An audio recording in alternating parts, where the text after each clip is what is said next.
At the edge of the world, where the earth drowns in ice and silence, there lies a mountain no map dares to mark. Beneath its frozen skin waits a vault carved in secrecy, a place whispered about in sagas, feared by explorers, and hidden from history itself. They call it humanity's ark, a safeguard against famine. But the truth is far older, far darker, for behind its steel door sleeps not salvation, but a memory the earth itself tried to bury. Tonight, the story of that door will be told, a story of hunger and hope, betrayal and sacrifice, a story that has waited in silence for centuries. Once you hear it, you will never look at the world the same way again. At the edge of the world, carved into a frozen mountain, lies a door no map dares to mark, a door that should never be opened. The Arctic is a place that does not forgive the human heart. Here, the sea is iron, locked in ice, and the sky is an endless bruise of night. For half the year, the sun vanishes, leaving only a dim shimmer of aurora that ripples like ghost fire across the horizon. The air itself feels older than time, brittle and sharp enough to cut the skin, and each breath tastes of salt, frost, and secrets too long buried. It is here, among ridges of black rock and endless snow plains, that the Svalbard archipelago rises like a wound at the top of the earth. The place was once the domain of coal miners, men who descended into the dark veins of the mountain to dig out their brief wealth. They built tunnels that stretched deep beneath the glaciers, and when the mines closed, the mountains held their silence. Yet silence in the Arctic is never truly empty. The wind drags stories across the tundra, and the abandoned shafts whisper like lungs that never stop breathing. In one of these mountains, above the town of Longyearbyen, a tunnel was carved, not for coal, not for men, but for something the world believed was salvation. It is called a global seed vault, a repository of every crop seed known to humankind.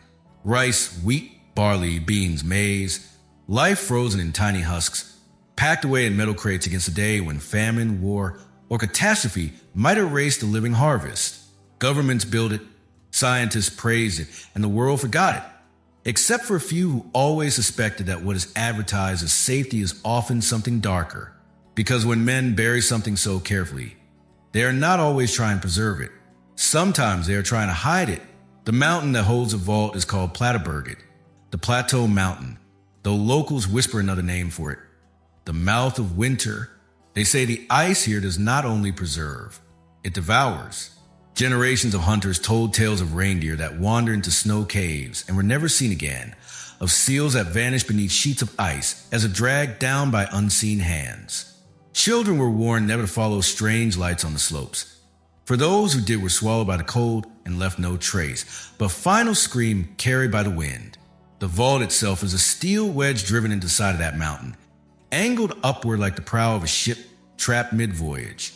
In photographs, it looks harmless, an angular entrance rising from the snow, lit by pale lights that shine even in blizzards. But to stand before it is different. The steel doors glow faintly, as if lit from within, and the air that seeps from the seams is colder than the air outside, which should be impossible. The walls above the door bear a strange pattern of reflective shards, meant as decoration. But when the aurora shifts, those shards throw back images that are not always your own reflection. Some claim they see faces that should not be there. Men in helmets, women with hollow eyes, children with mouths full of snow. No one lives near the vault, yet it is guarded in silence. Surveillance cameras watch the empty plain, motion sensors track the wind, and satellite eyes fix their gaze upon the mountain. It is as if the whole world has been told to look away, while the sky itself refuses to blink. The official story is simple. The vault is humanity's insurance policy, a granary of last resort. But beneath that polished explanation, rumors coil like smoke. There are whispers of a second chamber, deeper than the first, a chamber that does not house seeds of rice or barley, but seeds of something older, seeds gathered not from farms, but from ruins, seeds found in tombs in petrified forests, in deserts where no living plant has grown for thousands of years. Some say they were not planted by human hands at all. The old Norse sagas tell a vault beneath the frost, a Fravelv, where the gods themselves buried what mankind must never touch. They speak of grains that grew red as blood and vines that whispered lies to those who slept too near. when famine swept the Viking colonies. Some dug into the permafrost searching for these forbidden seeds, and none returned. The sagas claim their fields still glow faintly under the northern lights, though no such fields have ever been found. Yet the mountain stands where those tales began, and the vault is buried exactly where the myths warned. Coincidence or remembrance? Travelers who approach the vault tell of unease that settles in the bones. Dogs refuse to near the entrance. Sleds halt as if the ice itself resists. One man who worked in the early days of its construction claimed he heard knocking from the inside while the tunnel was still being dug. He died not long after. Found frozen upright in his cabin, his eyes coated with rime as though he had stared too long into the dark. Still, governments pressed forward. The vault was finished, and in 2008, the world cheered. A door had been locked against apocalypse, but few ever questioned what else had been locked inside, or whether the act of locking it had awakened something best left in silence. Imagine now, as you stand on that plain of endless night, the aurora flowing above like green fire, and before you that wedge of steel glows faintly against the mountainside. The door is taller than 3 men, framed by concrete that gleams white under moonlight, though no moon hangs overhead. The air is perfectly still, and yet you cannot shake the sense that the mountain is breathing. You approach, each step sinking into snow that crunches like brittle glass. The silence presses against your ears. In that stillness, a story comes back to you, a tale the locals share only when drunk, when the lamps are low and the wind howls against their wooden houses. They say the vault is not a bank of seeds, but a prison, that inside lie not promises of bread, but memories of hunger itself. A famine bottled and frozen, waiting for release. Seeds not meant to grow in fields, but in flesh, in dreams, in the very marrow of men. Seeds that whisper when the wind is quiet, reminding the earth of what it has already endured. And now you stand at the threshold of that prison. The steel door looms before you. Its surface glimmers faintly, not like metal but like ice, though it burns cold to the touch. The patterns above shimmer in the aurora, twisting until they seem to form letters you almost recognize. Fragments of lost alphabets, broken prayers carved into the light. You feel a pressure in your chest, as if the air itself warns you to step back. But you cannot.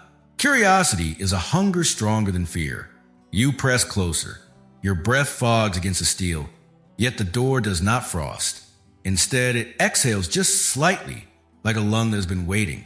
And then, without warning, the door moves, not with the groan of rust or the grind of machinery, but with a smoothness that is almost organic, as if it were never a door but a mouth opening. A seam widens, blacker than night. And the cold that pours out is not the cold of air. It is the cold of centuries, the cold of graves sealed too long.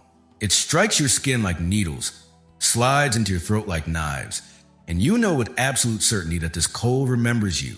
The mountain exhales, and the world seems to hold its breath. Behind that widening seam is not darkness, but something deeper than darkness, an emptiness that swallows the aurora's light, an absence that makes your bones ache. You cannot move. You cannot turn away. You are caught between fear of entering and the terror of leaving. For you understand now what the locals always feared, that the vault was not meant to be a safeguard. It was meant to be a tomb. The seam widens further, and the breath of the earth pours out. It smells of soil that has never known the sun, of forest buried before the first men walked the earth. And beneath that smell is something older still, a sweetness that is not sweetness, like fruit that rotted before it was ever ripe. The air is thick with it, clinging to your lungs, whispering a harvest you cannot imagine. The aurora flickers, and for one heartbeat you see something to seem, a glimmer of green, a shape like a leaf unfolding, though no light exists in that place. You blink, and it is gone, but you know what you saw. The vault has not been sleeping. It has been waiting, and now it is awake. The door yawns wider, and the first snowflake drifts backward, sucked into darkness as if gravity itself bends toward that void. Your chest tightens. You feel tears freeze at the corners of your eyes, though you are not crying. Not yet, but you will. For something inside that mountain has drawn its first breath in centuries, and it is colder than death, hungrier than famine, and older than every seed that ever touched human soil. The vault is open. Every vault has a key, but What if the key was never meant for human hands? The Arctic door had opened, not with the creak of age or the whine of machinery, but with the calm, impossible grace of something alive. That breath of ancient frost still clung to the lungs of those who dared to stand before it. And yet the story of the vault does not begin with that moment of awakening. No, the story begins much earlier, with fear, the kind of fear so vast it could only be answered by burying hope in ice. In 2008, the world's governments gathered their signatures and their trust, and from that trust was born the Global Seed Vault. Its official purpose was clear, almost noble: to protect seeds of every known crop on Earth. Rice, wheat, maize, barley, beans, potatoes, tiny packages of life, frozen against disaster.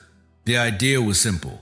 When war scorched fields, when floods drowned harvests, when deserts consumed farmland, the vault would wait, cold and silent, a granary at the top of the world. Humanity, they said, had outsmarted extinction. But behind the speeches and the photographs of smiling officials in heavy coats, another truth shivered quietly in the shadows. For the vault was not only born from hope, it was born from dread.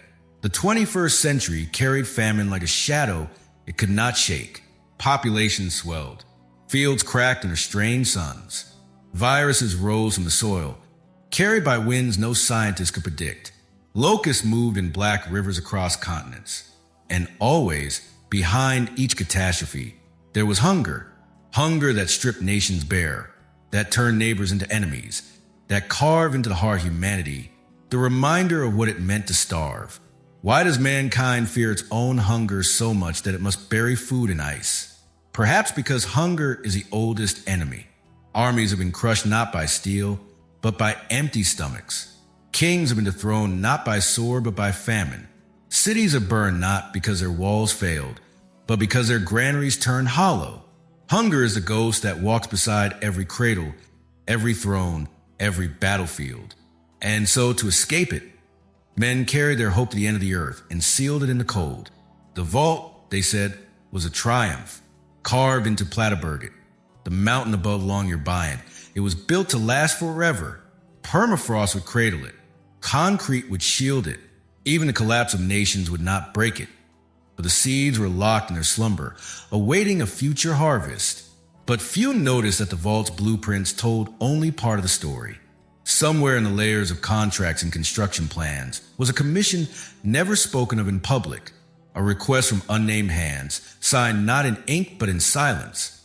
Alongside the bright steel tunnel that stretched 120 meters into the mountain, lined with security doors and freezing chambers, another passage was cut. Not on any map, not in any report. A passage dug deeper. Its entrance sealed before the vault was ever unveiled to the world. Workers who helped build it whispered of the second chamber. They said that shipments arrived at night, wooden crates, unmarked, unscanned, never logged in the manifest. The crates were carried by gloved hands and lowered into the hidden shaft. When workers asked, they were told it was for redundancy. But redundancy does not require secrecy, and secrecy is the soil where legends grow. Rumors spread. Some said the second chamber held seeds not of crops, but of weapons. Genetically twisted grains that could erase entire harvests with a single wind. Others believed it held relics, seeds dug from tombs and ruins, preserved not to save life, but to test it. And a few, those who drank too deeply and stared too long at the mountain, whispered of something older, that the chamber was not meant to store seeds at all, but to guard them, as a prison guards its captives. You see, the idea of a vault is comforting, a door between mankind and its fears. But what if the vault was not a door of salvation? What if it was a lock upon something humanity could not endure to face? The first key to such a vault would not be forged in iron. It would not jangle on a ring or rest in a pocket. No, the first key would be knowledge, a story, a pattern, a map. And such a map was said to exist. It is told that one of the engineers who helped design the vault returned home changed. He had gone north an ordinary man, hired for his skill in concrete and refrigeration. But when he returned, his eyes never warmed again. He would sit by the fire in silence, his gaze fixed on walls as though he could still see through them into ice. And sometimes, late at night, he drew lines on paper, always the same pattern.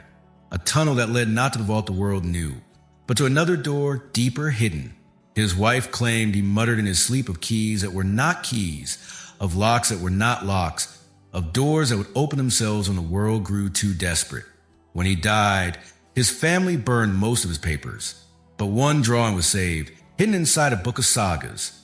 Years later, it surfaced in an auction, passed unnoticed among dusty maps. Only those who looked closely saw what it truly was. A path that began at the seed vault, then curved downward into a chamber no blueprint ever marked. And there at the bottom of that drawing was a symbol no architect would ever sketch. A spiral of roots, a circle of thorns, a seed split open, its heart drawn not as leaf or grain, but as an eye. It is easy to dismiss such tales as madness. Yet the Arctic has always blurred the line between myth and truth. The Norse who first sailed here told of a world tree whose roots gnawed the bones of the dead. The Sami spoke of spirits sleeping in the permafrost, who awoke only when men dug too deep. Even coal miners muttered of shapes in the tunnels, shadows that did not match their lamps.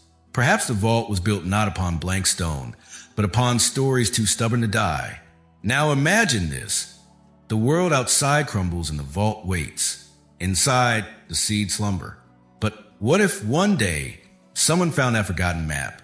What if they followed its lines through the mountain's belly, past the steel and the concrete, down into the dark where no light dares remain? Would they find only crates of grain sealed against frost? Or would they find the second chamber, silent and patient, holding not life but something older than life? Something sown long before men learned to farm? This is a question that gnaws at the heart. For hunger has always driven mankind to unlock doors best left closed. A starving man will eat roots, bark, leather. A starving nation will burn its forests, salt its seas, devour its neighbors. And what will humanity do when it has consumed the last harvest and the vault remains? Would it not reach for any seed, no matter how forbidden, no matter how cursed? The first key, then, is not metal. It is desperation. It is hunger itself. And hunger never fails to find a lock. Think of the irony.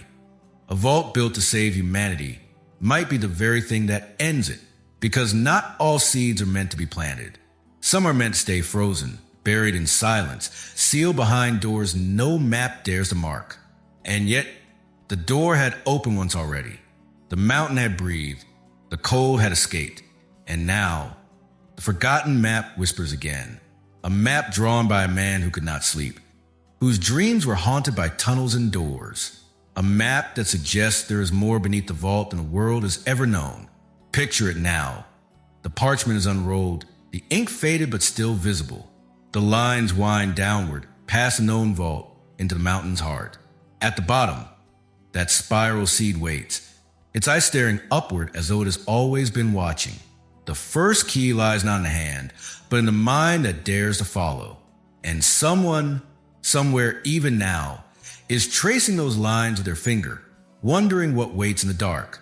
And when they follow, when their boots crunch on the frost and their breath freezes in the tunnels, when the aurora flickers above and the vault hums below, they will find it, the passage the world has forgotten, the path that was never meant to be walked. And there at the end of that path, a second door will wait. The story of hunger is never finished. The vault has opened once. It will open again. And now, the map is in your hands. The deeper you dig, the more the ice remembers. That is the warning the Arctic gives to anyone foolish enough to carve into its heart. Every frozen layer is a page of time, a record of storms, famines, fires, and forgotten worlds. Inside the ice are bubbles of air older than nations, older than kings, even older than the first plowed field. To breathe that air is to inhale the voices of an earth that no longer exists. When the explorers descended into the frozen corridor, they thought themselves prepared. They carried lamps that cut through darkness, drills that bit into stone, and courage that had been hardened by long months of night. Yet as they stepped further from the pale safety of the vault's entrance and deeper into the belly of Plateberget, the mountain that had been carved open to house the world's seeds, something inside them began to falter. It was not only the cold. It was the feeling that the mountain did not welcome their intrusion. The walls glittered faintly, not like stone, but like the inside of a frozen lung. Each surface was studded with air bubbles, tiny crystal orbs sealed thousands, tens of thousands, even hundreds of thousands of years ago. Some glowed faintly in the beam of the lamps, catching the light and throwing it back like mirrors of time. The explorers paused, for in those bubbles it seemed as if something stirred. If one leaned close, the ice whispered faint sighs, almost as though the air trapped inside was trying to escape its prison, try and speak. At first, they thought it was only the shifting groan of ice under pressure, but then the sounds became clearer. Shapes of words formed in the echoes, syllables that no living tongue spoke, cadences that reminded them of sagas they had half forgotten, tales sung by grandfathers in smoke-dark halls. These were not the voices of the wind. These were whispers in dead languages. One explorer, a woman who had studied the Norse myths in her youth, froze where she stood. She claimed the whisper spoke of a hall beneath the frost, where life and death sleep together. The others laughed uneasily, insisted it was fatigue, imagination, or fear. Yet as they pressed onward, the echoes followed them, muttering of fields sown in ash, of kings who planted famine, as if it were wheat, of doors that were built not to open but to hold. The corridor grew narrower, the ice darker. Their lamps flickered as though some unseen breath wished to smother the light. Shadows lengthened not with their movement, but against it, as if something unseen walked beside them, just out of sight. Then they came upon a chamber where the ice widened into a hollow cavern. The walls glimmered with trapped air, like stars in a frozen sky. Here the whispers grew louder, threading together into half-songs, half-prayers. The explorers halted, their hearts thudding in unison, for it seemed the ice itself remembered wars, remembered plagues, remembered every famine that had ever struck the earth. And in that remembrance it wept, not with water, but with echoes. The Norse sagas had spoken of such a place. They called it the Dodsaker, the field of death, where the gods, weary of mankind's greed, buried seeds of their own making. Seeds that could end hunger, yes, but at a cost too terrible to bear. The sagas claimed those who planted them harvested not bread, but sorrow. Fields that grew from such seeds bore fruit that fed the stomach, but hollowed the soul, until entire villages starved while eating their fill. And so, the gods locked those seeds away in ice, vowing they would never again touch the warmth of sunlit soil. It should have been only a myth. Yet here, in the permafrost, myth and reality blurred. The explorers pressed their gloved hands to the walls and felt the thrum of something alive. Air bubbles burst quietly, releasing breaths that had not touched the world since mammoths walked its surface. The taste of that air was bitter, sharp, as if sorrow itself had been preserved. The deeper they went, the heavier their steps became, not from fatigue, but from a weight that seemed to press upon their shoulders, a gravity not of stone, but a memory. It was as though the mountain itself wished to remind them, you are trespassing in the graveyard of hunger. At last, they found what they had not expected. In the deepest chamber, where no blueprint marked, the ice curved inward to reveal a seam. It was not the seam of machinery, nor the line of human carving.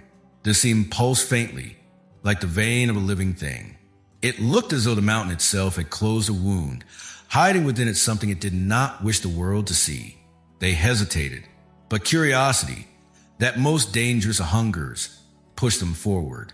With tools they chipped carefully, each strike echoing like thunder through the silent dark. The seam resisted, as if reluctant to open, but finally a crack spread wide enough for a lamp to slip its glow inside. What they saw made their blood still. Inside the seam was a cavity filled not with rock, nor with frozen soil, but with husks, seeds, not the familiar shapes of wheat or barley, not the soft promise of beans or rice. These seeds were different, larger, darker, their shells glistening like obsidian. They carried no dust of time, no decay. Instead, they pulsed faintly, as though veins ran beneath their skins. The air around them was warmer, though no warmth should exist in such depth. And when the explorers leaned close, they swore they heard a sound, not the brittle crack of ice, but the slow, rhythmic beat of something alive. These were seeds far older than agriculture itself, older than plows, older than kings, older even than fire and the hearth. Seeds from a time before humanity knew how to sow. Perhaps seeds from a time before humanity itself. One of the explorers reached out, unable to resist.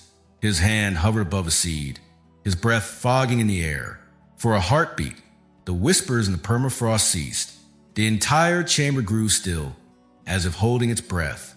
And then, when his glove brushed the seed's surface, a shock of cold raced through him. Images flooded his mind. Fields of black grain waving under a sun that bled red, rivers that ran with ash, children gnawing on bread that dissolved into dust on their tongues. He tore his hand back with a cry, and the seed pulsed once, as if acknowledging his touch. The others dragged him away, whispering frantic prayers. They begged to leave, to seal the seam, to never speak of what they had seen. But one among them, always there is one, did not turn away. Her eyes shone with hunger, not for food, but for knowledge. She gazed at the seeds and saw not curse but power. The gods buried these, she whispered, because they feared what they had made. But what the gods fear, perhaps men may master. The others recoiled, but her words lodged in their hearts. For is it not mankind's nature to dig up what should be left buried? To test every lock, to turn every key? Hunger does not only gnaw the belly, it gnaws the soul, demanding more, always more. As they argued, the chamber trembled. Tiny fissures spread across the walls, releasing more of those ancient breaths. The whispers rose again, louder now, carrying words they did not understand, yet words that pressed against their bones as though they had always known them. They staggered back, terrified, yet unable to leave. The ice did not wish to release them. And then, in the heart of that trembling dark, a single seed split. Not fully, not a sprout, but just enough to release a sigh, like the exhalation of a world long dead. A smell filled the chamber, sweet, intoxicating, but underneath it a rot so deep it made their stomachs clench. One explorer collapsed to his knees, clutching his head, sobbing. He said he could hear voices chanting in a language that scraped the inside of his skull. He begged them to leave him, to flee, for the seeds had already chosen their harvest. The woman who had hungered for knowledge leaned closer, eyes wide, lips trembling with something between fear and reverence. She whispered that these were not seeds of crops, but seeds of memory, seeds that contained the echoes of entire civilizations, those that had risen and fallen long before history began. Plant them, she said, and you would not only grow food, you would grow the ghosts of worlds. The others tried to drag her away, but she resisted, her hand clutching one of the dark seeds, pressing it to her chest. The chamber shuddered again, ice raining down around them. The whispers now a cacophony of sorrow and rage. They fled, stumbling back to the corridor, their lamps flickering wildly. But as they ran, the whispers followed, clinging to their ears, burrowing into their thoughts. They did not know if the woman followed. Some claimed they saw her still standing before the seam, seed in hand, her silhouette swallowed by the glow of the ice. Others swore she walked among them in the dark, though when they counted, she was gone. At last, they reached the outer passage, gasping for air, their bodies trembling with cold and terror. Yet none of them could forget what they had seen. The seeds older than time, the whispers of worlds that had starved themselves to death, the memory that the ice had preserved, waiting for someone foolish enough to listen. The deeper you dig, the more the ice remembers. And now, the ice had shared its memory. But memory is never given freely. It is a burden, a seed planted in the mind. And already, in the silence that followed, each explorer felt it sprouting within them, a hunger not for food, but for knowledge, for power, for what lay deeper still. For the seam had shown only a fragment, and the map, forgotten and half-burned, hinted at more, a passage beyond the vault, below the permafrost, into a darkness where even the gods had feared to walk. And somewhere in that darkness, more seeds waited, seeds that had never known the sun, seeds that might yet remember the end of the world. Some seeds do not grow food, some grow famine. When the explorers returned to the chamber, their hands still trembling for what they had uncovered in the permafrost, they knew the world above could never be told of what lay beneath. These were not the husks of barley or the kernels of maize sealed in crates for safekeeping. These were seeds that should not exist, Seeds whose very presence bent the silence of the mountain into something living and watchful. The seam they had opened now yawned wider, as though the ice itself had grown weary of holding its burden.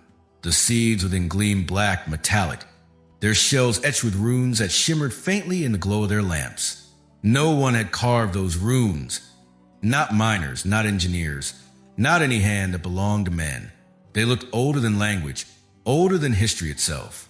Patterns spiraled across their surfaces like veins, curling into symbols that seemed to shift when the explorers turned away. The seeds radiated faint heat, though they were buried in a vault of eternal frost. The warmth was not comforting.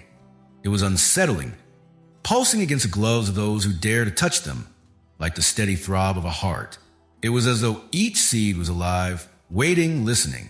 They gathered around the husks in silence, their breaths fogging in the frigid air. No one wanted to speak first, as though words might awaken the things within. Yet silence carries its own madness. The longer they stared, the more the seeds seemed to stare back. At last, one of them whispered the thought all shared but none dare voice. What kind of plant bleeds heat and ice? The words hung there, heavy, until another answered with a shudder. Not a plant meant for eating, not a plant meant for life. In the days that followed, the explorers tried to study what they had found. They could not leave. Not yet. Something compelled them. Whether curiosity, fear, or the seed's own strange pull, they did not know. They camped in the mountain's hollow, their lamps glowing dim against a frozen dark, their instruments set out in a fragile attempt at reason. Yet no instrument could measure the impossible.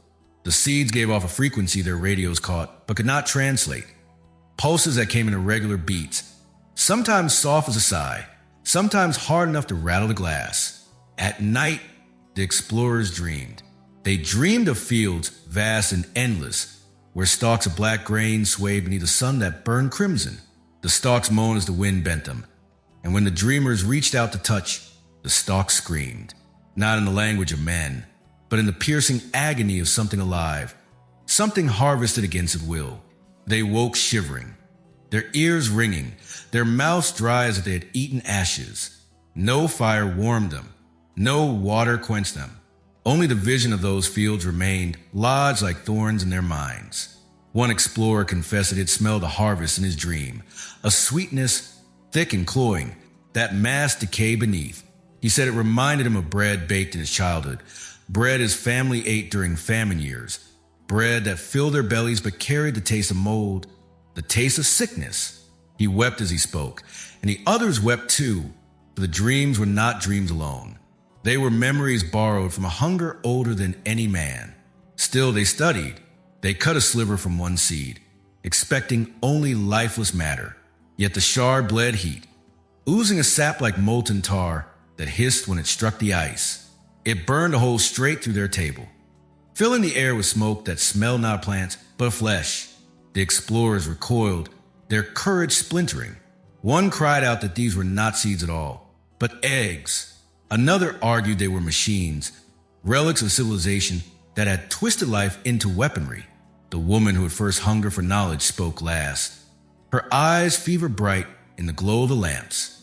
They are older than us, she whispered, older than hunger itself. They are the hunger. The chamber grew colder then, though the seeds still pulsed with warmth. And in that cold, the whispers rose again, not from the walls this time, but from the seeds themselves. Soft, broken syllables and tongues that no scholar could name, yet each explorer heard them in their own way, as if the seeds bent their voices to pierce whatever weakness lay deepest in the heart. One heard his dead mother's lullaby. Another heard the chants of monks from a ruined monastery. A third heard only silence, but it was the silence of a graveyard where soil shifted as though something clawed from beneath. The woman heard laughter, children's laughter, bright and cruel. By now they should have fled, but fear bound them as tightly as fascination. They told themselves they studied the seeds to protect the world. They told themselves they had a duty to understand. Yet in truth, each of them already carried the seeds within, not in their hands, but in their dreams, their hunger, their despair. One evening, as the aurora burned outside like a great green fire, an explorer crept back into the chamber alone.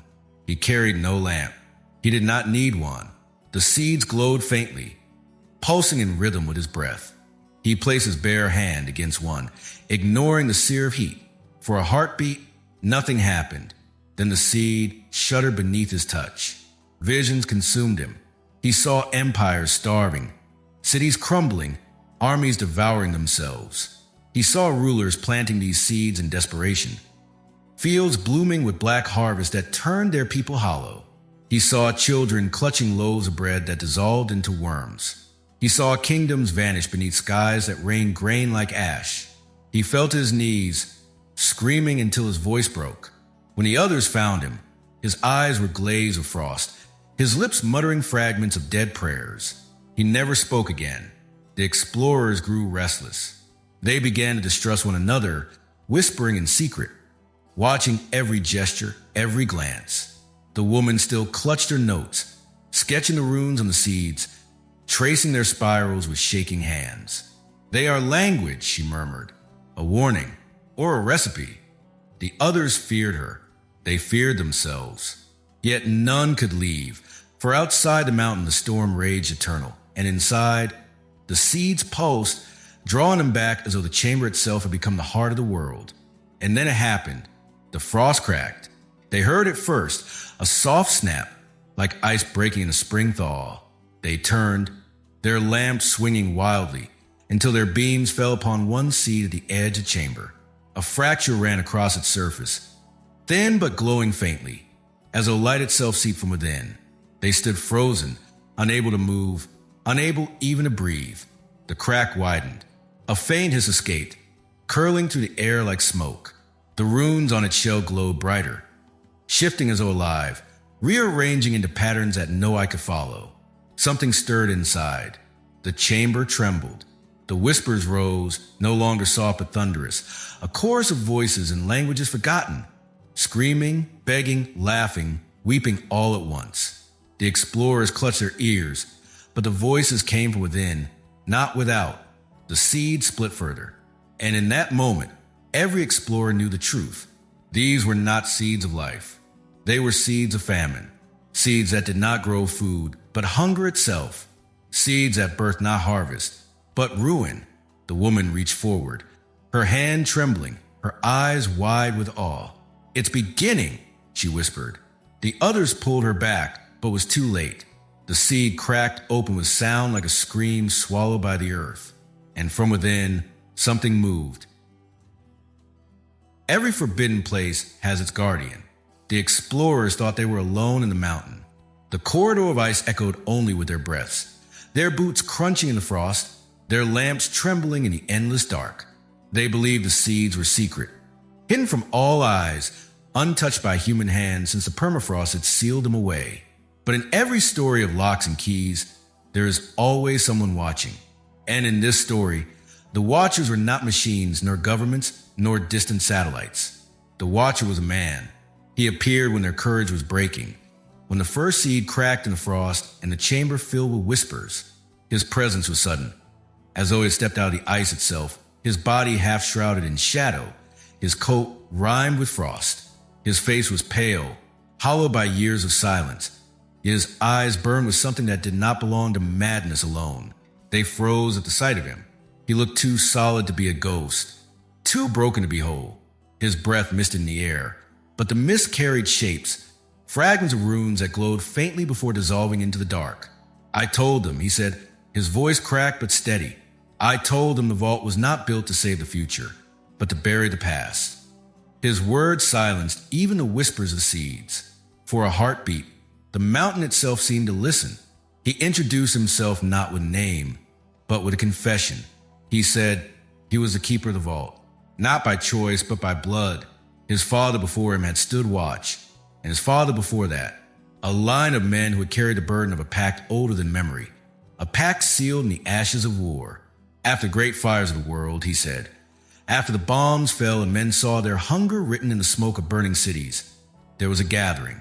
They brought together scientists, soldiers, priests. They gathered in secret halls, where the walls still smelled of gunpowder and the floor was stained with the dust of ruined grain. They had seen hunger consume millions. They had seen it break empires. and they had unearthed seeds in places where no seeds should ever have been. Seeds carried not by farmers, but by the dead.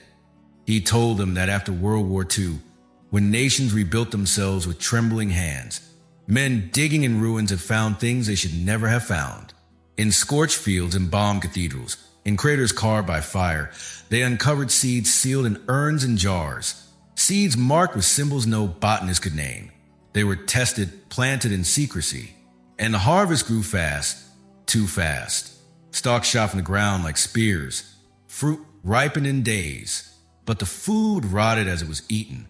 Flesh turned gray, stomach swelled, and the soil beneath blackened as though it remembered blood. They realized then, the keeper whispered, that the war had not only awakened mankind's cruelty, it had awakened the earth's memory, and that memory was hunger. The explorers listened, hearts pounding. He spoke of a pact forged in those years, a pact to gather the seeds, every cursed husk, every blackened grain, and lock them where no one could find them again.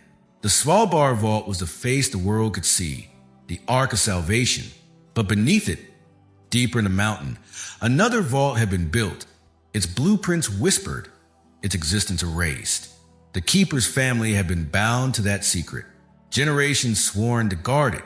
They were not soldiers, not wardens in the usual sense. They were prisoners of duty, chained to the frost.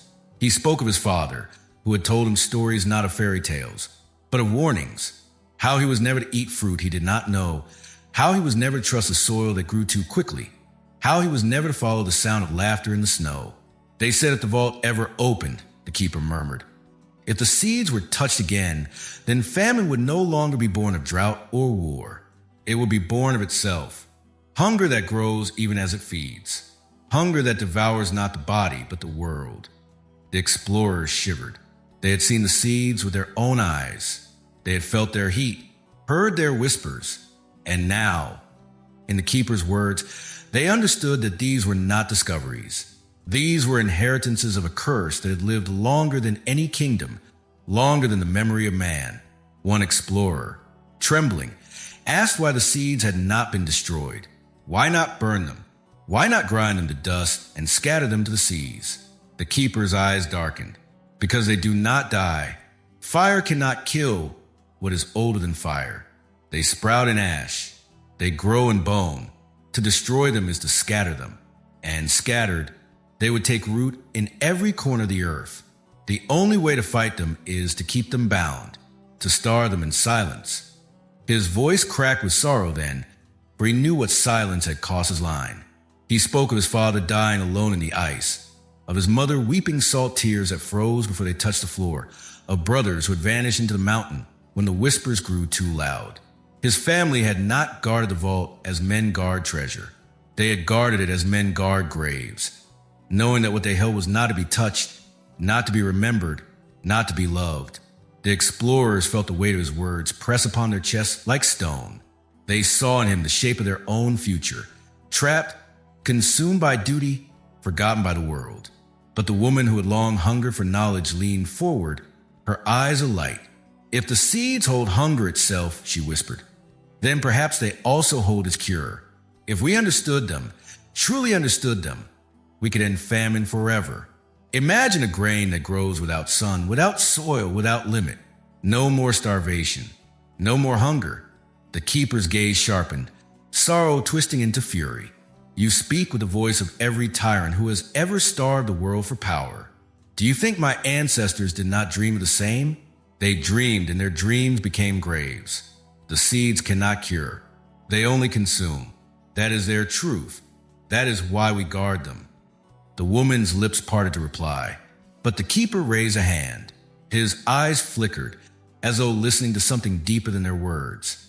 The explorers realized then that he was not only speaking to them, he was speaking to the vault itself. For the chamber had grown restless. The seeds pulsed harder. The runes glowed brighter. The whispers louder. The mountain groaned as though shifting in its sleep. They hear us, the keeper said softly. They know you are here. The explorers shuddered. Lamps flickered. Ice cracked along the ceiling. Yet the keeper stood calm, as though this was a life he had always known, standing on the edge of silence, staring into hunger's heart. One explorer asked in a broken voice. What happens if the pact fails? What happens if the seeds are planted? The keeper looked at him with eyes that seemed older than the frost. Then the earth will eat itself, and it will begin here, where the cold has kept the memory alive the longest. The chamber shook again, the crack in the seed widening with a hiss. Panic surged. The explorers cried out to flee, to leave the mountain, to abandon the cursed vault. But the keeper shook his head. There is no leaving once you have seen. You are part of it now. You carry the seeds in your mind. They will whisper to you even in sunlight. That is why the pact was made, to keep the watchers bound, so the world above could remain blind. The explorers turned to him then, desperate, begging for guidance. How could they silence the whispers? How could they unsee what they had seen? But the keeper only sighed, his breath curling into frost that hung in the air like a veil. There is no silence now, only the choice of which hunger you will feed, the hunger of curiosity or the hunger of survival. His words broke something inside them, for each knew already which hunger gnawed deepest in their hearts. And then, without warning, the keeper faltered. His eyes widened as though hearing something only he could hear. He turned sharply toward the deeper darkness of the tunnel, his body tense, his breath quickening. The explorers reached for him, but he stepped back, retreating into shadow. I must go, he whispered. It calls. Wait, one shouted. Tell us what to do. He shook his head. His voice was calm but final. The pact is broken. The vault has awakened. You must decide your own fate. And with that, he turned, his figure blurred in the frost, his coat trailing behind him like smoke. He vanished mid-step, swallowed by darkness, leaving only his footprints pressed deep in the snow. The explorers rushed to follow, their lamps trembling, but when their light fell upon the trail, their blood ran cold, for the footprints did not end. They continued deeper into mountain, each one coated in frost, as though the man had not walked upon the snow, but had been made of it. They stared into the black corridor, their hearts pounding. The keeper was gone, yet his path led further, down into the dark, and the seeds pulsed harder, their whispers rising, their hunger thick in the air. The mountain had not revealed all. The true chamber lay ahead, and something waited for them there. Seeds are promises. Some promise life, some promise hunger. The mountain held its silence after the keeper vanished. Though the silence was not empty, it pressed against the explorers' ears, thick and suffocating, as though the rock itself had begun to breathe. They stared at the frost-coated footprints leading deeper into the tunnel, their lamps trembling, the echoes of his words still clinging to their minds. The pact is broken. The vault has awakened. The explorers had come to study, to glimpse mystery. Now they realized they had stepped into something far older, far hungrier than curiosity. The seeds pulsed behind them, glowing faintly with a heat that no frost could quench, whispering to the marrow of their bones. Each one felt the weight of hunger differently. One thought of the empty winters of his childhood, when his family boiled bark to keep death away. Another remembered the faces of children in refugee camps, mouths open, bellies swollen, eyes dim with famine. The woman who hungered for knowledge felt another hunger entirely, the gnawing ache of questions that would not rest until they devoured everything. The tunnel shuddered. The mountain groaned. Frost cracked along the ceiling, showering them in shards that sparkled like falling stars. And as the pieces struck the ground, they formed patterns, runes etched by ice itself. The explorers froze, watching as the patterns writhed and twisted, rearranging into words they could almost understand. It was not the mountain that spoke. It was the hunger. The runes told of civilizations long before recorded time, empires that rose and fell not because of war, nor plague, nor fire, but because they planted what should never have been planted. In deserts, in jungles, and mountains, there had been seeds that promised more than life. They promised abundance without effort, harvest without waiting. But when they sprouted, the field screamed.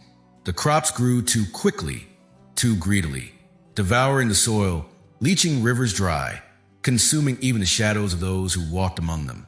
These civilizations buried their hunger gods in seed form, locking them beneath earth and ice, swearing never to touch them again. The The explorers whispered among themselves. Were these seeds the same? Were they the remnants of those forgotten empires? If so, why had they survived? Why did they still throb with life in the heart of this mountain, waiting for hands to uncover them? One man pressed his hand to the wall for balance. His fingers sank into frost, and when he pulled them back, the skin of his glove was torn. He stared in horror. The ice had left an imprint on him, not a wound, but a mark. Tiny runes crawled across the fabric, glowing faintly, burning into his mind. He staggered back, gasping, and in that moment, a craving struck him with such force that he felt his knees. It was not hunger for bread, not thirst for water. It was hunger for soil. He clawed at the ground, tearing frozen roots from beneath the ice. He shoved them into his mouth, chewing with desperate force, his eyes wide and glassy. The others pulled him away, but the madness had taken hold.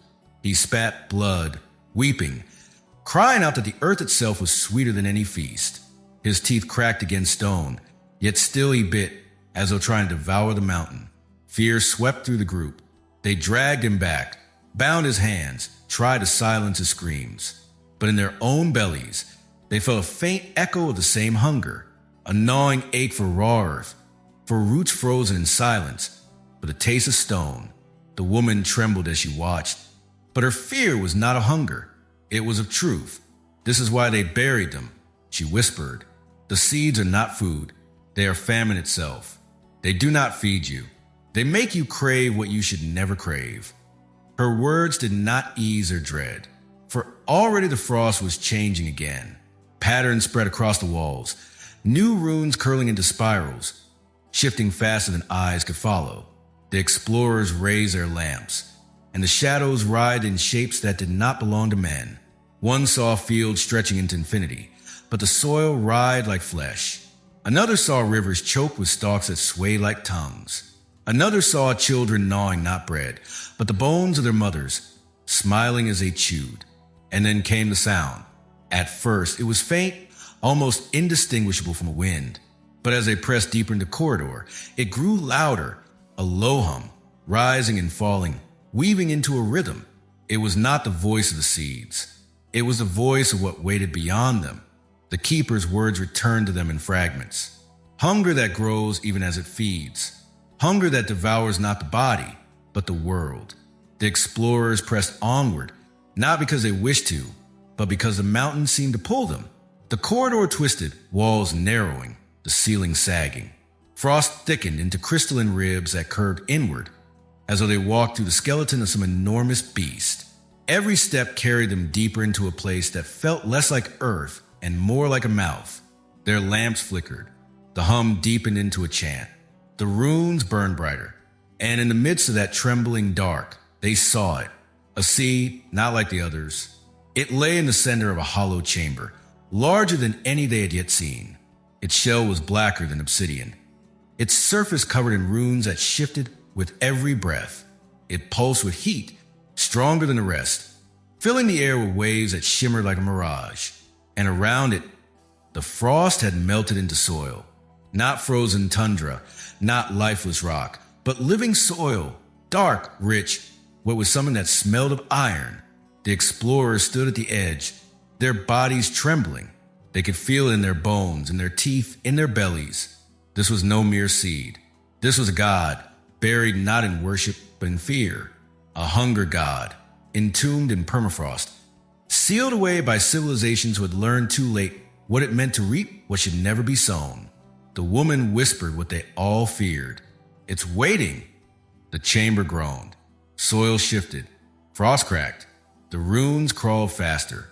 And then, in the complete darkness where their lamps failed, the seed stirred. It sprouted, not with the fragile green of spring, not with the tender breath of life, but with something else.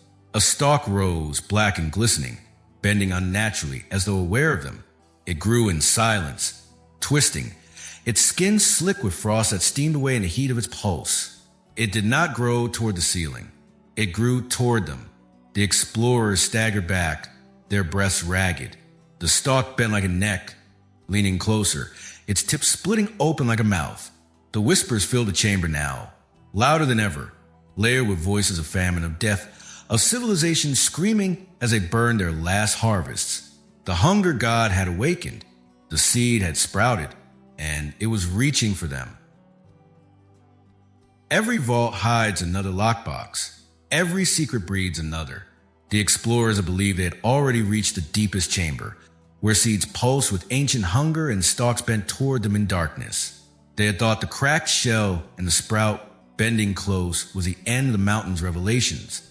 But mountains do not yield their secrets all at once.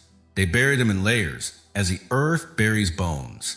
And this mountain, Plateberget, had one more secret, a vault beneath the vault. It began with the trembling. The chamber where the sprout reached for them groaned, as though the mountain itself were shifting in its sleep. Soil split apart, steam hissed upward, and beneath their feet they felt vibrations, not the chaotic shake of collapse, but the steady rhythm of something vast, something alive. One of them knelt, pressing his ear to the ground. He rose pale, lips trembling. "It's not collapse," he whispered. "It's machinery." The word cut through them like a blade. Machinery. Here, beneath eternal frost, among seeds that breathed and sprouted with no human hand to tend them, machinery. The soil cracked further and a seam split wide, revealing a stairwell carved in steel, descending deep beyond the chamber. Frost rimed its edges, but the metal was too smooth, too deliberate to be natural. It was not part of the public seed vault's design. This was something else, something erased from maps and memory, against their better judgment. Drawn by the same hunger that had carried them this far, they descended. The stairwell spiraled downward, the temperature rising with every step. The air grew damp, heavy, tasting of minerals and iron. Their lamps flickered against walls lined with conduits, tubes and wires that seemed too ancient to function, yet pulsed faintly with light, veins of dull red glow running like arteries through the steel. At last, the stairwell ended. A door stood before them, larger than the vault's entrance, rimed with frost, yet humming with power. Etched into its surface were runes that twisted as they stared, interwoven with circuitry, as if language and machine had fused. They pushed. The door yielded. What lay beyond stole their breath. The chamber was vast, dwarfing the public seed vault above. It stretched so wide their lamps could not touch its edges, its ceiling arching high into shadow. But what glowed within needed no lamps. Rows upon rows of soil beds stretched into the dark, each one glowing faintly with a light not of this world. The soil shimmered, luminescent, alive with an energy that hummed through their bones. And in those beds, plants grew. But they were not plants as humans knew them. Some rose like black stalks tipped with glassy bulbs that pulsed faintly with light. Others sprawled like vines, their leaves translucent, veined with fire, dripping moisture that steamed as it struck the glowing soil. Still others bloomed with flowers that bent downward, their petals trembling as though listening, their roots shifting as though restless. None looked like wheat or rice, barley or beans. None looked like food. They looked like survivors of another age, or invaders from another world. The explorers walked among them in silence, the only sound of faint hum of machinery and the drip of steaming water. They felt small, intruders in a cathedral not meant for human worship. The air was thick, heavy with the scent of earth and ash, tinged with sweetness that made their stomachs twist. Then one of them noticed the walls. They were not stone. They were lined with machines, vast panels of metal, blinking with lights, humming with currents. Yet these machines did not look built. They looked grown. Their surfaces curved like bone, their wires twisted like veins, their circuits pulsed like organs. This was not human technology. This was something else. Something that blurred the line between life and machine. "What is this place?" one whispered. The woman who had always hungered for knowledge stepped forward, her eyes wide with awe. "It's the true vault," she murmured. "This is what the world was never told. Not just seeds, not just hunger, but something older, something kept alive." Her voice trembled with reverence. The others recoiled, terror gnawing at their bones. For if this chamber had been hidden, if this machinery had been sealed and erased, then it was not meant for discovery. It was meant for burial. And yet, here it was, glowing, humming alive, They split in their fear. Some argued to leave, to flee before the mountain consumed them. Others argued they had a duty to destroy it, to end what the ancients had locked away. But the woman stood defiant, her gaze locked upon the glowing plants. "We cannot destroy this," she said. "Don't you see? It's beyond us. This isn't famine. It's knowledge. It's life in another form. If we understand it, we can master hunger. We can master everything." Her words ignited fury. One explorer shouted that this was blasphemy, that these were hunger gods buried to save mankind. Another spat that knowledge was always the excuse, always a poison that made men open doors meant to stay closed. Their voices rose, echoing off the chamber walls, drowning beneath the hum of the machines. The argument turned to blows. Hands clenched, shouts cracked. Fear erupted into violence. They were no longer explorers, but prisoners of their own hunger, tearing at one another in the shadow of the plants. And then the plants moved. It was subtle at first, the trembling of petals, the sway of stalks. Then stronger, the translucent vines bent, curling toward the sound of the argument. Flowers twisted, their downward petals parting as though to listen. The bulbs pulsed faster, brighter, their glow flashing in rhythm with the explorers' ragged breaths. They froze, the fight forgotten. All eyes turned to plants. And then it happened. One plant, a vine rooted in the bed at the center of the chamber, straightened. Its translucent leaves shimmered. Its stalk bent forward. Its flower opened, wide, revealing not stamens or seeds, but a pulsing orb of light that throbbed like a heart. The glow brightened, filling the chamber with a searing radiance that made their eyes water. And in that light, they felt it. Not words, not sound. Hunger. It pressed into their minds, thick and undeniable, crawling beneath thought, curling into marrow. They staggered back, clutching their heads, gasping, choking on the force of it. It was not a voice, yet it spoke.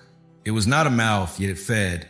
It poured into them visions of fields that grew without soil, of harvests that devoured the hands that picked them, of children born gnawing their own tongues. The hunger filled them, and each explorer felt it differently. One felt his belly hollowing, gnawed from the inside. Another felt his throat tighten, thirst clawing deeper than water could reach. Another felt her mind stretching, splitting, consumed by the ache for knowledge she could never sate.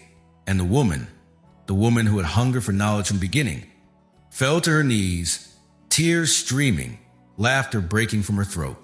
"It speaks," she cried. "It speaks, and it offers us everything. Don't you understand? This is the key. This is what they feared. Not famine, but eternity." The others recoiled. But even as they did, the plant bent closer, its glowing heart pulsing faster, the hunger flooding deeper into them. The chamber trembled. The soil hissed. The machinery hummed louder, alive with energy that shook the ground. And in that terrible, searing moment, they knew. The vault within the vault had awakened, and the plants within were no longer content to sleep. What if seeds remembered the world that planted them? The explorers stood in a hidden chamber, surrounded by glowing soil beds and plants that whispered without mouths. The hunger that had pressed into their minds still lingered, gnawing like a second heartbeat. They tried to shake it away, to cling to reason, but reason no longer lived in this place. The vault had opened too deeply. The secrets had grown too loud. They began to notice things that should not have been. The plants shifted when they weren't looking, their roots curling across the floor, their leaves bending toward every sound. And then the seeds themselves, the dark husks pulsing faintly in the glowing soil, began to bleed memory. Not memory of the explorers, but of worlds long buried.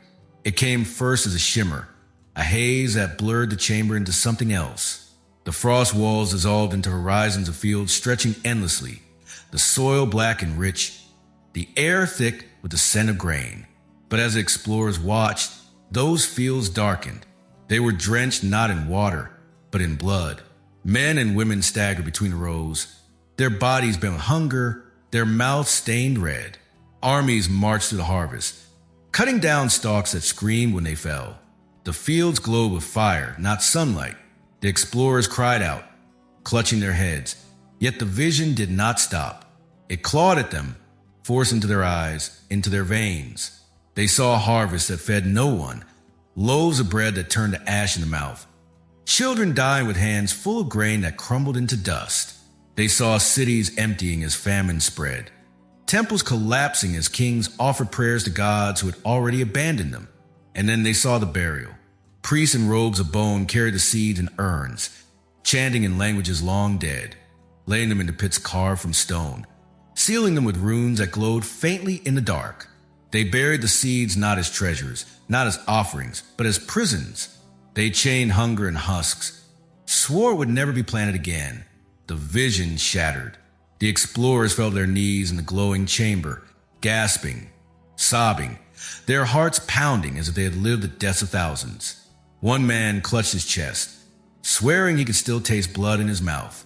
Another clawed at his arms, screaming that grain was growing under his skin. The woman trembled, her eyes wide with awe. "They remember," she whispered. "The seeds remember." Her voice carried more wonder than fear. But the others could not mistake the terror in her trembling hands. For if seeds remembered the worlds that planted them, then these seeds remembered hunger that had ended civilizations. From that moment, the explorers could no longer tell what was memory and what was hallucination. The chamber itself seemed to shift. At times it was soil beds and machines. At times it was fields burning under a crimson sky. At times it was ruins echoing with the cries of starving children. The lines blurred until reality felt thinner than ice. At night, if there was night in a place that had no sky, they dreamed not of themselves, but of strangers long dead. One dreamt he was a king watching his city rot while his granaries overflowed with cursed grain. Another dreamt she was a farmer planting seeds that whispered as she buried them, begging her not to cover them with earth. Another dreamt he was a child chewing bread that turned to worms in his mouth, his belly filling with writhing hunger until it tore him apart from within. They woke screaming, clawing at the soil, begging for it to feed them, to silence the ache. And then came the whispers, not just in dreams, not just in visions, but in waking breath. The plants whispered names, names of kings, of empires, of places that had not existed for thousands of years. The names slipped into their ears like hooks, dragging up half-remembered stories they had once read in books. They heard of Uruk, of Akkad, of forgotten dynasties swallowed by famine. They heard the names of rulers who had vanished from history, their reigns erased not by sword but by hunger. They heard chants in tongues older than stone, each name a curse, each syllable a tomb. The explorers covered their ears, but the names crawled beneath their skin. They whispered to their blood. They etched themselves into their bones. The woman did not resist. She repeated the names aloud, her voice trembling, as though speaking them gave her power. The others begged her to stop, but she only smiled, eyes glazed with hunger that was no longer human. They tried to leave. They searched for the stairwell that had led them here. But the mountain had shifted. Corridors twisted where none had been. Walls collapsed, frost patterns forming runes that blocked their way. No path led out.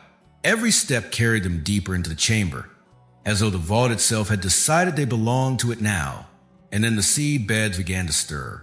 The soil shifted, glowing brighter. Seeds pulsed harder, faster, each beat shaking the air. And one husk, darker than the rest, cracked open with a hiss. The explorers staggered back, terror clawing their throats. But one did not retreat. He was the youngest among them, a man who had always carried the shadow of famine in his memory. He had grown in hunger, watched his siblings waste away in winters that gave nothing back. To him, the promise of these seeds was not only terror, it was hope twisted into another form. He reached down. The others screamed, begged, lunged to stop him, but he was faster. His hands closed around the cracked seed, and he ate it. They froze, watching in horror as his teeth broke the husk, as the glowing core dissolved on his tongue. They expected him to fall, to choke, to rot from within, but he did not. He stood, his body trembled, his eyes widened, and then something began to change. Not death, not decay, but something else. Some seek survival, some seek control, all seek power. The explorers had once been bound together by curiosity, clinging to each other against the terror of the vault. But terror does not hold people long. Hunger does, desire does, and the vault knew it. The seeds whisper not only of past civilizations, but possibilities, promises wrapped in hunger. And when hunger speaks, men begin to turn. The first fracture came after the youngest among them ate the seed. They had expected him to collapse, to rot, to scream as his insides were devoured. But instead he stood, trembling yet alive, his eyes wide with something that shimmered beyond human, his skin flushed with color even in the dim light, his breath steadier than theirs, his gaze sharper, almost glowing. He whispered of visions, cities rebuilt in days, famine vanishing overnight, fields blooming without soil or sun. He told them he had seen futures, not just pasts. Futures where the seeds did not destroy, but saved. Futures where nations bowed to whoever held them. The group split around him. Some stared in awe, desperate for hope, desperate for control. If the seeds could be tamed, they argued. If they could be studied and harnessed, then hunger could be erased forever. No more famine. No more starving children. No more wars fought for food. Humanity could command the earth itself. But others recoiled, their faces twisted with dread. They remembered the visions the seeds had forced into their minds. Fields drenched in blood, harvests that screamed, bread that turned to ash. They remembered the keeper's warning. The pact forged in silence after war. To touch the seeds was to repeat the mistakes of every civilization that had buried them. To plant them was not salvation. It was the end. Their voices rose, the chamber echoing with fury and fear. Words twisted into accusations. One explorer accused another of planning to smuggle seeds out, to sell them to governments hungry for weapons. Another spat that someone among them had already betrayed the group, that the outside world would not be blind forever, that satellites watched and men in hidden rooms waited for the vault's secrets to surface. The detective's shadow fell over them then. Not one of them had been trained to uncover lies, but fear sharpened suspicion. They searched one another's faces, every glance a blade, every silence a crime. Who had whispered to the outside world? Who had turned their journey into something larger than themselves? The woman who had always hungered for knowledge stepped forward, her eyes fever bright. She declared that the vault could not be destroyed, not by them, not by anyone. To attempt destruction was arrogance. To study was destiny. She accused the others of cowardice, of clinging to the fear of the past instead of seizing the promise of the future. One of the men spat in reply, his voice ragged with anger. You speak like every tyrant before you. Every tyrant who starved the world for control. You would plant hunger and call a hope. She did not flinch. Better to plant than to starve. The chamber groaned, as though the mountain itself judged their quarrel. The machines embedded in the walls hummed louder, their veins of light pulsing faster. The plants bent toward the argument, leaves trembling, flowers opening wider, as if listening. And then the keeper returned. He did not step from a doorway, nor emerge from shadow. He was simply there, his frost-coated form shimmering at the edge of the chamber, his hollow eyes burning with sorrow, his breath curled into mist that hung in the air, his voice a whisper carved in stone. Do not repeat it, he begged. Do not make the same choice. You have seen their memories. You have lived their hunger. Do not feed it again. The explorers froze, their hearts lurching. They had thought him gone, swallowed by frost, a ghost of duty. Yet here he stood, pleading as though his life and theirs still hung in balance. He raised his hand, pointing to the soil beds that glowed with impossible plants. These are not gifts. They are prisons. The pact was forged to keep them bound, because we knew mankind would always reach again. We knew men would see salvation where there is only ruin. We knew curiosity would not be enough to resist. So we swore. We swore to bury them and to bury ourselves with them. His voice cracked, the weight of generations breaking in his chest. My family was bound to guard them, to warn those who would stumble where they should not. And now you stand where they stood. You must choose. Will you bury them again, or will you be buried by them? The explorers' hearts twisted. Some wept, torn between his plea and their hunger. Others clenched their fists, too far gone in visions of power to heed his sorrow. The woman shook her head, her voice sharp. Your pact was fear. Fear has ruled long enough. Hunger is stronger than fear, and we cannot ignore it anymore. The keeper's eyes darkened. Then you have already chosen. The chamber pulsed, the plants glowing brighter, the soil trembling. The explorers staggered, their bodies heavy with dread. For in that moment, the vault itself seemed to awaken, listening, waiting to see which hunger they would feed. And then came the sound that broke them. A gunshot. It cracked to the chamber like thunder, echoing off frost and steel. The light of the plants shuddered. The soil hissed. The walls groaned. For a heartbeat, none moved. None breathed. One of the explorers fell, his body twisting, his blood steaming as it struck the glowing soil. His scream died before it reached his lips. The shot still echoed. The smell of gunpowder clung to the air. The others spun, eyes wide, searching for the source. And then they realized the truth. It was not the gun that had chosen. It was the vault. The vault had chosen a side. Ice remembers, but it also buries. The gunshot still echoed through the hidden chamber when the mountain began to tremble. It was not the crack of a quake, not the shifting groan of stone. It was something deeper, older, a sound like memory being torn apart. The walls shuddered, frost patterns fractured, glowing runes splintered into shards of light. The vault stirred as though the mountain itself had finally woken from an ancient dream and did not welcome its trespassers. The explorers staggered to their feet, their faces pale in the dim glow of the impossible plants. The fallen man lay motionless, his blood still steaming where it touched the living soil. But even his blood did not remain his own. The roots of nearest plant reached outward, curling, drinking, pulling his warmth into their veins.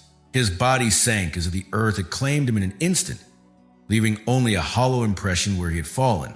The others turned away, their hearts pounding, horror rising.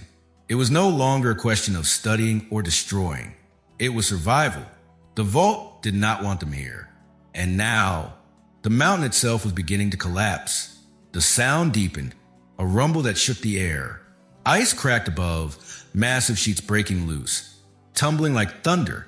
Soil beds quivered, roots ripping upward, seeds hissing in fury. The machines embedded in the walls sparked, lights flickering. Their veins pulsing erratically as though the systems that had kept this chamber alive for centuries were tearing themselves apart. The woman shouted over the chaos. "We have to take them. We can't leave everything behind."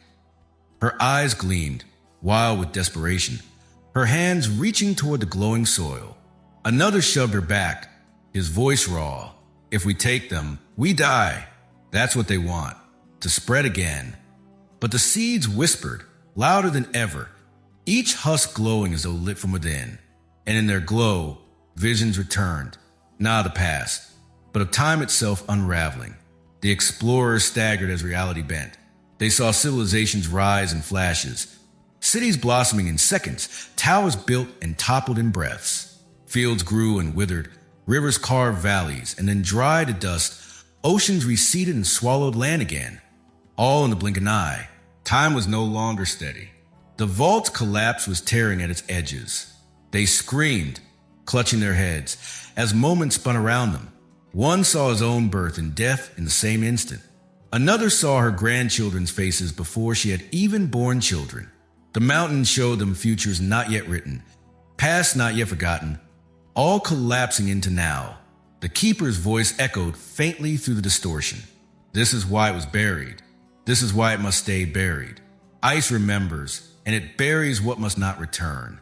But still the seeds pulsed, still they beckoned, and the explorers were forced to decide what to carry and what to leave behind. One man fell to his knees, clutching a seed that glowed faintly with golden light. He swore it whispered salvation, that it could heal famine, that it could end wars. He clung to it like a child clings to bread. Another grabbed a black husk, etched with runes that shifted in her palm. She cried that it spoke of empires and dominion, that it promised not just survival but control. Her eyes were feverish, her breath ragged, her hands trembling as though she already felt crowns pressing onto her head. But others hesitated.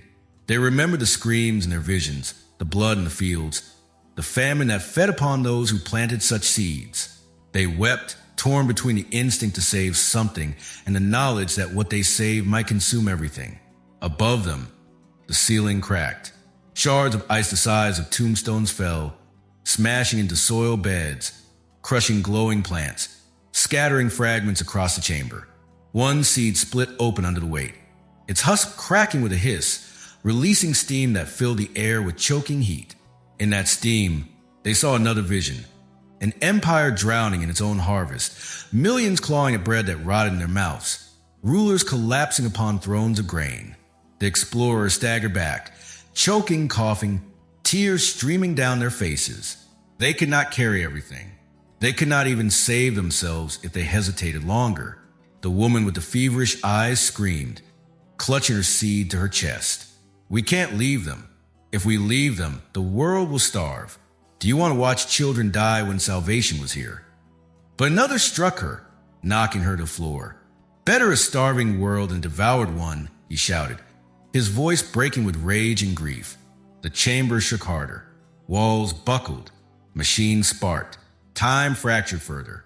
The explorers saw not only visions of the past and future, but themselves, versions that had already died, versions that had already chosen differently. They saw themselves carrying seeds into cities, planting them in secret, watching nations rise in weeks and fall in days. They saw themselves leaving empty-handed, burying the vault again, only for famine to sweep the world outside, ending billions in silence. Every choice was ruin. Every path led to hunger. The keeper appeared again, his form flickering in the distortion, his eyes hollow. "It is not yours to save. It is not yours to carry. It is only yours to bury. That is the pact. That is the only way." But his voice was lost in the chaos, drowned in screams and groans as the mountain tore itself apart. And then at the far end of the chamber, a sound pierced the noise. Not collapse, not groan. A creak, a door, ancient and hidden, opening where no door should have been. The explorers froze, turning as one. Through the dust and steam, they saw it. A tunnel yawning in the wall, lit not by the glow of machines or the shimmer of soil, but by something colder, stranger, more alien. Its edges were not stone, nor steel, nor ice. They curved unnaturally, smooth as bone, black as void, pulsing faintly as though alive. The woman gasped, clutching her seed tighter. "That's not part of the vault." And she was right. It was not human work. It was not carved by hand, nor built by machine. It was older, stranger, something the mountain had hidden deeper than even the hunger gods. The soil hissed. The chamber cracked. Time shuddered around them, tearing at the seams. And in the midst of collapse, they realized they had one more choice. Not which seeds to take, but whether to step through that door. To leave the vault is not to escape it. The mountain roared as though it had become a living thing, a beast of stone and ice determined to erase what had been uncovered. The explorers, those who still breathed, fled into the tunnels, the walls collapsing behind them, the vault sealing itself with thunderous cracks. Frost shattered like glass under their boots as they stumbled upward, their lungs burning with cold, their ears ringing with the echoes of destruction. They did not speak. Words had no strength left in them. They were bound together now only by instinct, the need to run, to survive, to see sky again. But survival was not simple. The tunnels twisted, splitting into passages that looped and spiraled as though the mountain itself reshaped them with every step. Lights flickered overhead, some human, some not. At times, the steel walls pulsed faintly with a glow that seemed to follow them, like veins carrying the last breath of the vault's machinery. At times, the ice itself rippled with runes that glimmered and died as they passed. The air grew heavy, pressing on their lungs, filling them with a sense of drowning though no water was near. One collapsed, gasping, clutching at his throat. Another dragged him up, shouting, but the effort tore them both down. They fought to rise again, stumbling, bleeding, broken, but unwilling to stop. Behind them came the sound of collapse, the soil beds crumbling, the machinery tearing free, the vault sealing itself as if to erase every trace of its existence. The keeper's words echoed in their minds. "It is not yours to carry. It is only yours to bury." But the words no longer mattered. One of them had carried the seed.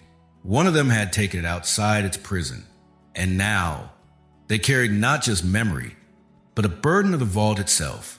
Their friendship shattered as the tunnels twisted. They argued in hoarse whispers, voices breaking under exhaustion. One demanded they leave the seed, throw it back into the collapsing chambers. Another clutched it to his chest, swearing it was their only chance, the only reason their suffering had meaning. If we leave it, he rasped, we are nothing but survivors. If we keep it, we are saviors. A woman struck him, tears freezing on her cheeks. You are no savior. You are a thief of endings. You will star the world with your gift. The fight ended not with words, but with silence, as the tunnels split and swallowed them. Friends were lost in the shifting maze, their screams echoing once, twice, then vanishing into roar of collapsing stone. Sacrifices were made without ceremony, one pushing another forward as ice gave way beneath them, another bracing the tunnel wall and took close upon them, buying a heartbeat for the rest to pass. None died with dignity. None died with peace. The survivors staggered upward, guided only by the faint breath of cold air, the promise of sky they might never see again. At last, after hours or moments, time had lost all shape, they burst into the open. The Arctic night stretched above them, vast and merciless. The aurora swirled in green and violet ribbons, painting the frozen world in ghostly fire. Snow whipped across the plateau, stinging their faces, biting their skin. Behind them, the mountain groaned one last time and sealed itself. The vault buried again beneath ice and stone, hidden from the world once more. They fell to their knees, gasping, sobbing, laughing in broken relief. To breathe air that was not tainted by glowing soil. To see stars that did not bend with hunger. To feel the wind on their faces and know they still lived. But relief does not last long in cursed places. The seed had not remained silent. One of them, the one who had clutched it through collapse and chaos, opened his hand. There, cradled in his palm, the husk glowed faintly, pulsing like a heart. Against all reason, it was sprouting. Tiny roots pushed outward, curling into the cold air, seeking soil that did not exist. Tiny leaves unfurled, shimmering, trembling in the Arctic wind. They recoiled in horror. It cannot grow here, one whispered. There is no soil, no sun. But it did not need soil, and it did not need the sun. The sprout pushed free of the husk, its stem twisting, its leaves stretching, reaching upward toward the sky. It quivered in the snow, then dug its roots into frost as though ice itself was nourishment. The snow around it melted, not with heat, but with something stranger, something that turned frost to water and water to nothing at all. The explorers staggered back, fear burning hotter than the cold. Bury it, one cried. Kill it before it takes hold. But the man who carried it shook his head, tears streaming. It's too late. It chose. It chose a world. They watched as the sprout grew taller, leaves opening wide, trembling as though listening to the heavens. Then, slowly, its stem twisted, its bloom unfolding. It did not seek the ground. It did not bow to the earth. It bent upward, its petals opening toward the night sky. And then it bloomed, not with sunlight, not with fire, but with hunger. Its petals glowed faintly, a black luminescence that swallowed light instead of giving it. The stars above dimmed where it spread, their brightness fading, their fire drained into the bloom. The aurora wavered, its colors bending as though sucked downward.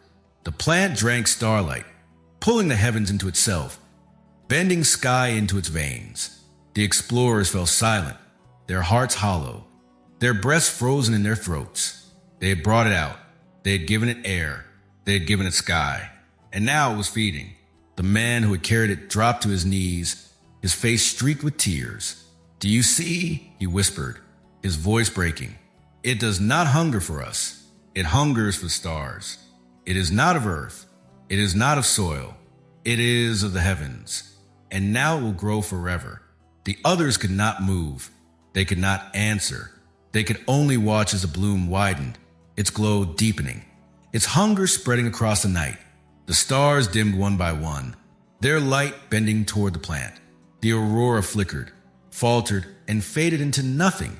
Darkness deepened, and they realized the truth. To leave the vault was not to escape it. The vault had followed. The bloom drank the sky. The vault was never built to save us. It was built to save itself. The survivors, if survivors is what they could still be called, stumbled back into the world of men, broken and silent. Their bodies bore frostbite and scars, but it was not their wounds that marked them most. It was their eyes, for in their eyes lived the vault. The visions of fields drowned in blood, the screams of seeds that remembered, the bloom that drank starlight.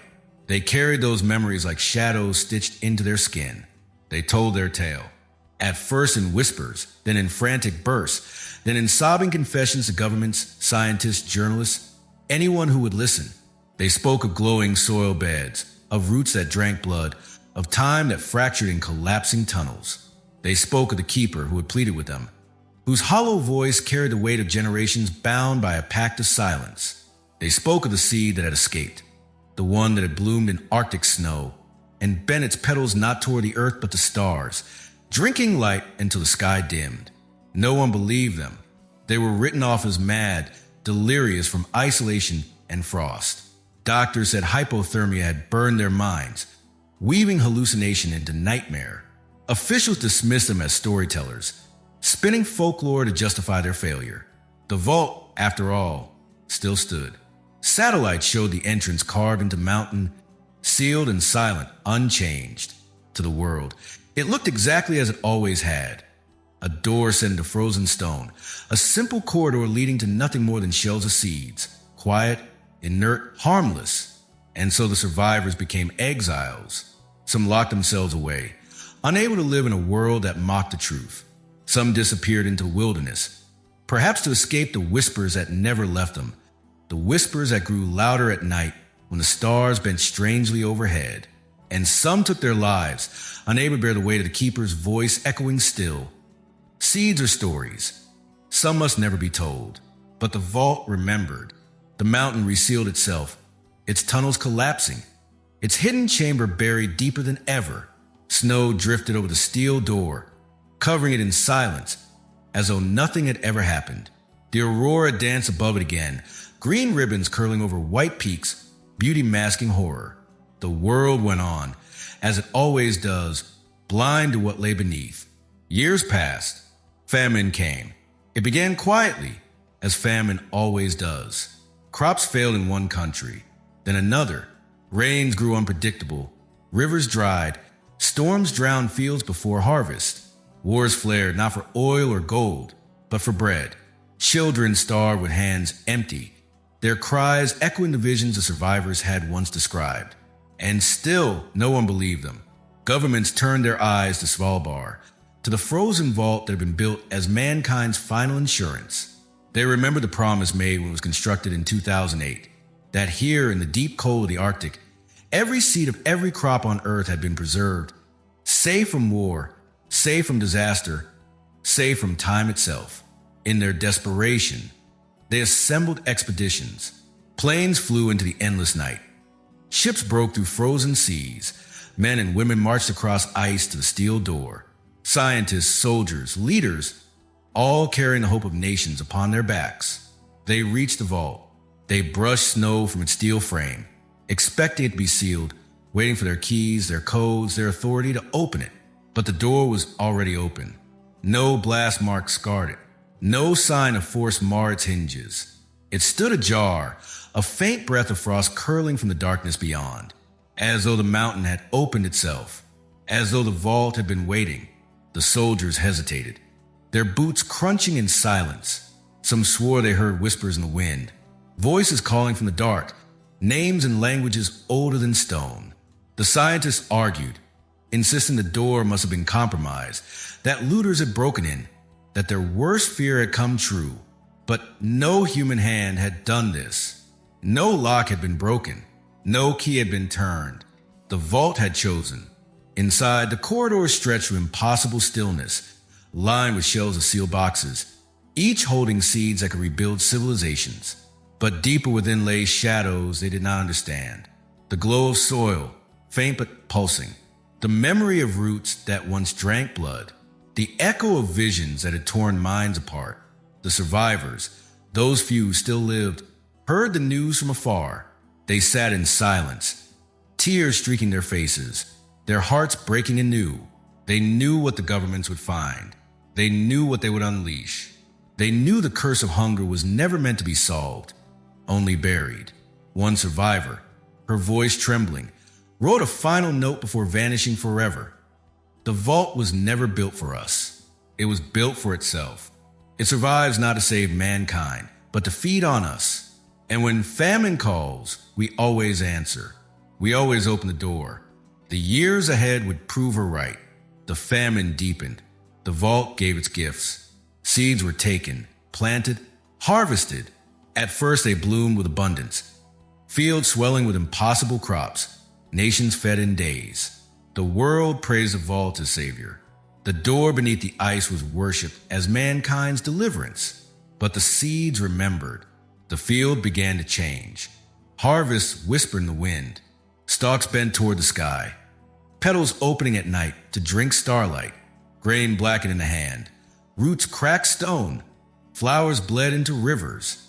And hunger spread, not for food, but for something deeper, something older, something not of earth. The survivors' warning had been true. The vault had not been built to save humanity. It had been built to save its secrets, to keep them alive until the world was desperate enough to open the door again. And the door was open.